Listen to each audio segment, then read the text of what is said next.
मोदी सरकार पहले जमीन हड़पने का अध्यादेश लाई, अब खेती हड़पने के 3 काले कानून लेकर आई। खेत खलिहान को पूंजीपतियों के हाथ गिरवी रखने का घिनौना षड्यंत्र कर रही है भारतीय जनता पार्टी। मोदी सरकार का यह दावा है कि अब किसान अपनी फसल देश में कहीं भी ले जाकर किसी प्रांत, किसी मंडी में बेच सकता है और इसके लिए वो अपनी पीठ थपथपा रही है। साथियों, ये सरासर सफेद झूठ है। आज भी मंडी उपज बिक्री व्यवस्था में भी देश का किसान अपनी फसल को किसी प्रांत की किसी मंडी में ले जाकर बेच सकता है, क्योंकि एपीएमसी एक्ट में इस पर कोई पाबंदी नहीं। ऐसा लगता है कि मोदी जी इस देश के अनुसूचित जाति और पिछड़े वर्गों के बाहुल्य खेत मजदूरों, बटाईदारों, काश्तकारों और मुजारों को पूरी तरह से खत्म कर देना चाहती है।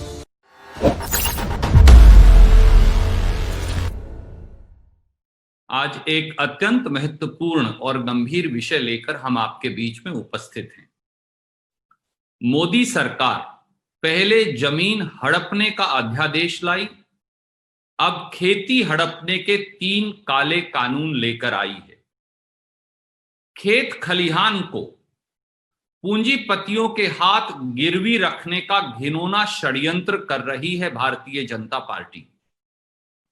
मोदी सरकार बना रही है ईस्ट इंडिया कंपनी, कृषि को गुलामी की जंजीरों में जकड़ने का षड्यंत्र। हरित क्रांति को हराने की भाजपाई साजिश को कांग्रेस कभी कामयाब नहीं होने देगी। मोदी सरकार ने खेत खलिहान अनाज मंडियों पर 3 अध्यादेशों का क्रूर प्रहार किया है। ये काले कानून देश में करोड़ों किसानों, मजदूरों, आड़तियों को खत्म करने की साजिश के दस्तावेज हैं। खेती और किसानों को मुट्ठी भर पूंजीपतियों के हाथ गिरवी रखने का यह एक सोचा समझा षड्यंत्र है। अब यह साफ है कि मोदी सरकार पूंजीपति मित्रों के जरिए ईस्ट इंडिया कंपनी बना रही है। अन्नदाता किसान व मजदूर की मेहनत को मुट्ठी भर पूंजीपतियों की जंजीरों में जकड़ना चाहती है। किसान को लागत जमा 50% मुनाफा देने का वादा कर सत्ता में आए प्रधानमंत्री श्री नरेंद्र मोदी ने तीनों अध्यादेशों के माध्यम से देश में खेती के खात्मे का पूरा उपन्यास ही लिख दिया है। अन्नदाता किसान के वोट से जन्मी मोदी सरकार आज किसान के लिए भस्मासुर साबित हो रही है। सच्चाई ये है साथियों के मोदी सरकार है ही किसान विरोधी। साल 2014 में सत्ता में आते ही किसानों के भूमि मुआवजा कानून को खत्म करने का अध्यादेश लाई। तब भी श्री राहुल गांधी के नेतृत्व में कांग्रेस व किसान के विरोध से मोदी जी ने मुंह की खाई थी और अब भी खाएंगे। किसान, खेत मजदूर, आड़ती, अनाज व सब्जी मंडियों को जड़ से खत्म करने के इन 3 काले कानूनों की सच्चाई हम 10 बिंदुओं में लेकर आपके बीच में उपस्थित हैं। पहला बिंदु, अनाज मंडी, सब्जी मंडी यानी एग्रीकल्चर प्रोड्यूस मार्केट्स कमेटीज को खत्म करने से पूरी कृषि उपज खरीद व्यवस्था पूरी तरह नष्ट हो जाएगी। ऐसे में किसानों को न तो न्यूनतम समर्थन मूल्य मिलेगा और न ही बाजार भाव के अनुसार फसल की कीमत के अनाज मंडी, सब्जी मंडी और एपीएमसी व्यवस्था को खत्म करने का सबसे बड़ा उदाहरण बिहार प्रदेश है। बिहार में अनाज मंडी पूरी तरह से खत्म कर दी गई। आज हालात ये हैं कि किसान की फसल को दलाल बिहार में औने पौने दाम पर खरीदते हैं और फिर उसे पड़ोस के राज्यों में ले जाकर एमएसपी पर बेचकर मुनाफा कमाते हैं। अब अंदाजा लगाइए, अगर पूरे देश की मंडी व्यवस्था ही खत्म हो गई तो इसका सीधा सीधा नुकसान किसान और खेत मजदूर को होगा और सबसे बड़ा फायदा मुट्ठी भर पूंजीपतियों को होगा। दूसरा बिंदु, किसान को खेत के नजदीक अनाज मंडी, सब्जी मंडी में उचित दाम किसान के सामूहिक संगठन एवं मंडी में खरीदारों के परस्पर कंपटीशन के आधार पर मिलते हैं। मंडी में पूर्व निर्धारित न्यूनतम समर्थन मूल्य यानी एमएसपी किसान की फसल के मूल्य निर्धारण का बेंचमार्क है। यही एक उपाय है जिससे किसान की उपज की सामूहिक तौर से प्राइस डिस्कवरी यानी मूल्य निर्धारण हो पाता है। अनाज मंडी और सब्जी मंडी व्यवस्था किसान की फसल की सही कीमत, सही वजन और सही बिक्री की गारंटी है। अगर किसान की फसल को मुट्ठी भर कंपनियां मंडी में सामूहिक खरीद की बजाय खेत में जाकर खरीदेंगे तो फिर मूल्य निर्धारण, वजन व कीमत की सामूहिक मोल भाव की ताकत स्वाभाविक तौर से खत्म हो जाएगी। इसका नुकसान किसको होगा? इसका नुकसान किसान को होगा। तीसरा बिंदु, मोदी सरकार का यह दावा है कि अब किसान अपनी फसल देश में कहीं भी ले जाकर किसी प्रांत, किसी मंडी में बेच सकता है और इसके लिए वो अपनी पीठ थपथपा रहे हैं। साथियों, ये सरासर सफेद झूठ है। आज भी मंडी उपज बिक्री व्यवस्था में भी देश का किसान अपनी फसल को किसी प्रांत की किसी मंडी में ले जाकर बेच सकता है क्योंकि एपीएमसी एक्ट में इस पर कोई पाबंदी नहीं। और दूसरी बात जो मोदी जी नहीं बता रहे, कृषि सेंसस 2015-16 के मुताबिक देश का 86% किसान 5 एकड़ से कम भूमि का मालिक है। औसत मलकियत जमीन की जो है वो 2 एकड़ या उससे कम है। 2 से 5 एकड़ की मालिक वाला भूमि की मालिक वाला किसान ना हरियाणा से मद्रास अपनी फसल को ले जा सकता, ना असम से बंगाल और पंजाब तक लेकर आ सकता, ना पंजाब का किसान बंबई तक जा सकता। उसे तो अपनी फसल नजदीक से नजदीक वाली मंडी में बेचना है। और अगर मंडी व्यवस्था खत्म हो जाएगी तो किसान स्वाभाविक तौर से अपनी फसल न्यूनतम समर्थन मूल्य और बाजार भाव पर नहीं बेच पाएगा और इन अध्यादेशों का ये सीधे सीधे विपरीत प्रतिकूल असर किसान पर होगा।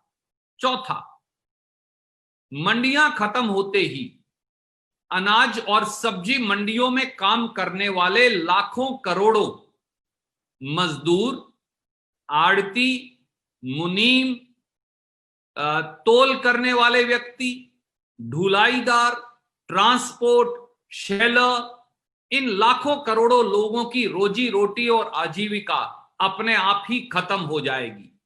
इन तीनों काले कानूनों का ये असर भी है। पांचवां बिंदु, अनाज और सब्जी मंडी व्यवस्था खत्म होते ही प्रांतों की आय भी खत्म हो जाएगी। प्रांत 2 किस्म की फीस मंडियों में लगाते हैं, एक है मार्केट फीस और दूसरा है ग्रामीण विकास फंड। इन दोनों फीस से, इस पैसे से प्रांतीय सरकारें ग्रामीण अंचल का ढांचागत विकास भी करती हैं, नई मंडी, मार्केट यार्ड और सब मार्केट यार्ड का निर्माण भी करती हैं और खेती बाड़ी को प्रोत्साहन भी देती हैं। अगर ये पैसा ही नहीं रहा तो फिर ग्रामीण अंचल की तरक्की और विकास का क्या होगा? मैं एक उदाहरण देकर ये बताता हूं। गेहूं के इस ताजा सीजन में जो संपूर्ण हुआ है, पंजाब ने लगभग 127,45,000 मीट्रिक टन गेहूं की खरीद की। इससे पंजाब सरकार को 736 करोड़ रुपया मार्केट फीस का मिला और लगभग इतनी ही राशि ग्रामीण विकास फंड में मिली। जो हमारे आड़ती भाई हैं, मुनीम हैं, मजदूर हैं, उनको 613 करोड़ रुपया केवल एक फसल सीजन में कमीशन का मिला। और यह पैसा किसान नहीं देता, यह पैसा फूड कॉरपोरेशन ऑफ इंडिया और दूसरी खरीद एजेंसियां देती हैं, या जो प्राइवेट फैक्ट्रियां या कंपनियां मंडी में न्यूनतम समर्थन मूल्य पर खरीद के लिए आते हैं, वो इस पैसे का भुगतान करते हैं। अब जब ये पैसा ही खत्म हो जाएगा तो ग्रामीण अंचल का, मंडियों का, गांव के लोगों का विकास, खेती का विकास कैसे होगा, आप अंदाजा लगा सकते हैं। नंबर 6, कृषि विशेषज्ञों का मानना है और कहना है कि इन तीनों अध्यादेशों की आड़ में असल में मोदी सरकार शांता कुमार कमेटी की रिपोर्ट लागू करना चाहती है, जिसके मुताबिक न्यूनतम समर्थन मूल्य पर फूड कॉरपोरेशन ऑफ इंडिया यानी एफसीआई के द्वारा खरीद करनी ही ना पड़े और 1 लाख करोड़ रुपया सालाना मोदी जी बचा पाए। आप ये समझ सकते हैं कि अगर एफसीआई ने खरीद बंद कर दी तो किसान, या कॉटन कॉरपोरेशन ऑफ इंडिया ने कपास की खरीद बंद कर दी, तो किस प्रकार से, या फ्लोरिकल्चर कॉरपोरेशन ऑफ इंडिया ने फूल की, या फ्रूट कॉरपोरेशन ने सब्जियों या फलों की खरीद बंद कर दी, तो किसान को मूल्य मिलेगा कैसे? वो केवल मुट्ठी भर पूंजीपति कंपनियां होंगी जो अपनी मर्जी से मूल्य का निर्धारण करेंगी। 7वां बिंदु, इन अध्यादेशों के माध्यम से ठेका प्रथा में फंसवाकर किसान को अपनी ही जमीन में मजदूर बनाने का षड्यंत्र है। आप बताइए, क्या 2 से 5 एकड़ वाला किसान बड़ी बड़ी देश की 3 या 4 कंपनियों से नेगोशिएट करके फार्मिंग, कॉन्ट्रैक्ट फार्मिंग का कॉन्ट्रैक्ट साइन कर सकता है? उसकी क्या क्या क्लॉज होगी उसका निर्णय कर सकता है? क्या उस अनुबंध पर बराबरी के आधार पर बड़ी कंपनियों से 2 एकड़ वाला साधारण गरीब किसान नेगोशिएशन कर सकता है? जवाब नहीं में है। यही नहीं, कॉन्ट्रैक्ट फार्मिंग अध्यादेश की सबसे बड़ी खामी तो यह भी है कि न्यूनतम समर्थन मूल्य पर खरीद अनिवार्य ही नहीं। यानी आप कॉन्ट्रैक्ट फार्मिंग का अनुबंध करके किसी भी औने पौने दाम पर किसान की फसल या उपज को खरीद सकते हैं। जब मंडी व्यवस्था खत्म हो जाएगी और कॉन्ट्रैक्ट फार्मिंग में 2 या 3 या 4 या 5 एकड़ का किसान एक बहुत बड़ी अडानी, विल्मर या ऐसी किसी कंपनी से अनुबंध करेगा, तो क्या वो बराबरी के आधार पर यह निर्णय कर पाएगा? क्या मोदी सरकार इस देश में, जिससे कांग्रेस लड़ी और अंग्रेज से भी हम लड़े, एक नई जमींदारी प्रथा का पदार्पण कर रही है?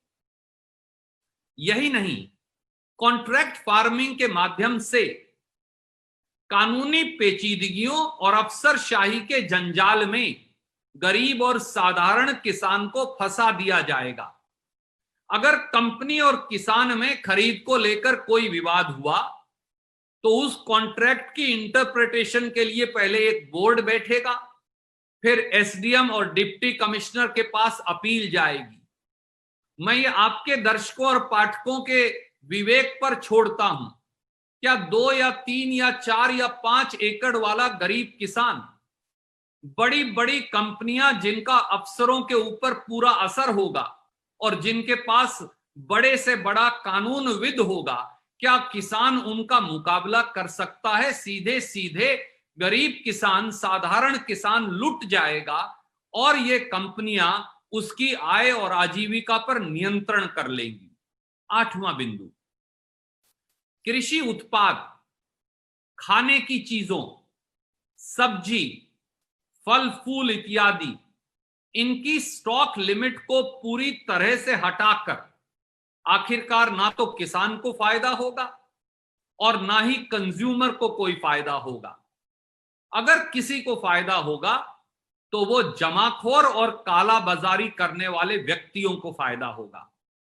वो सस्ते भाव किसान की फसल को खरीदकर, उसकी फल और सब्जी को खरीदकर जमाखोरी कर कंज्यूमर को महंगे दाम कानूनी तौर से बेचने के लिए स्वतंत्र हो जाएंगे। उदाहरण के तौर पर एक उदाहरण मैं और देता हूं। कृषि लागत एवं मूल्य आयोग की अगर रबी 2020-21 की रिपोर्ट को आप पढ़ें तो उन्होंने एक निष्कर्ष निकाला है जो चौंकाने वाला है।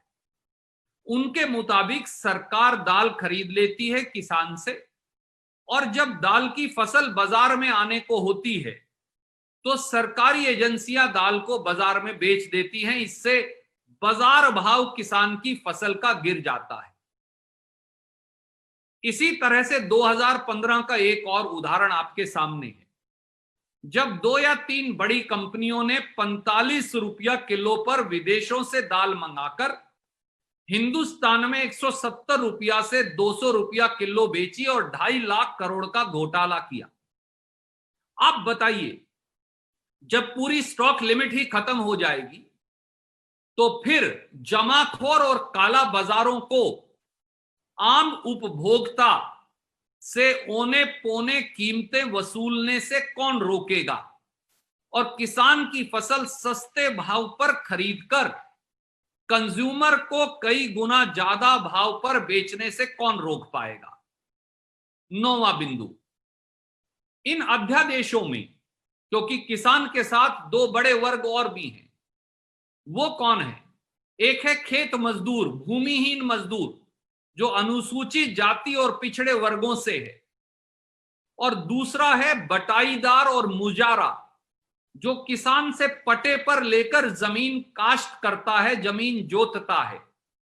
इन अध्यादेशों में पूरी तरह से खेत मजदूरों को, जमीन जोतने वाले बटाईदारों को, जमीन जोतने वाले मुजारों को पूरी तरह से दरकिनार कर दिया गया और उनके अधिकारों का कोई संरक्षण नहीं है। ऐसा लगता है कि मोदी जी इस देश के अनुसूचित जाति और पिछड़े वर्गों के बाहुल्य खेत मजदूरों, बटाईदारों, काश्तकारों और मुजारों को पूरी तरह से खत्म कर देना चाहती है। और 10वां और आखिरी बिंदु, ये तीनों अध्यादेश संघीय ढांचे पर सीधे सीधे हमला है। मोदी जी कोऑपरेटिव फेडरलिज्म की बात किया करते थे, पर जैसा आप जानते हैं कि खेती और मंडियां दोनों संविधान के 7वें अनुच्छेद या 7th शेड्यूल का हिस्सा है और इसलिए यह प्रांत के अधिकार क्षेत्र में आता है। परंतु इन अध्यादेशों को लाने से पहले मोदी सरकार ने किसी प्रांत से कोई राय मशवरा किया ही नहीं। ऐसा क्यों? एक और, आखिर में ये किसान किसकी परिधि में, जुरिस्डिक्शन में आते हैं? प्रांतीय सरकारों की, क्योंकि खेती प्रांतीय सरकारों का विषय है और खेती की जमीन प्रांतीय सरकारों के क्षेत्र में जुरिस्डिक्शन में आती है। प्रांतीय सरकारें खेती का संरक्षण भी करती हैं, खेत और खलिहान का संरक्षण भी करती हैं और प्रोत्साहन भी देती हैं। ऐसे में इस प्रकार के काले कानून लाने से पहले प्रांतीय सरकारों से राय मशवरा क्यों नहीं किया गया? यह संवैधानिक परिपाटी का सीधे सीधे उल्लंघन है। साथियों, महामारी की आड़ में किसानों की आपदा को मुट्ठी भर पूंजीपतियों का अवसर बनाने का काम मोदी सरकार ने किया है। इस साजिश को देश का किसान और मजदूर कभी भूलेंगे नहीं और भारतीय जनता पार्टी की 7 पुश्तों को इस दुष्कृत्य का परिणाम भुगतना पड़ेगा। अगर आपको हमारे वीडियोस पसंद आए तो प्लीज़ लाइक करें, सब्सक्राइब करें और शेयर करें।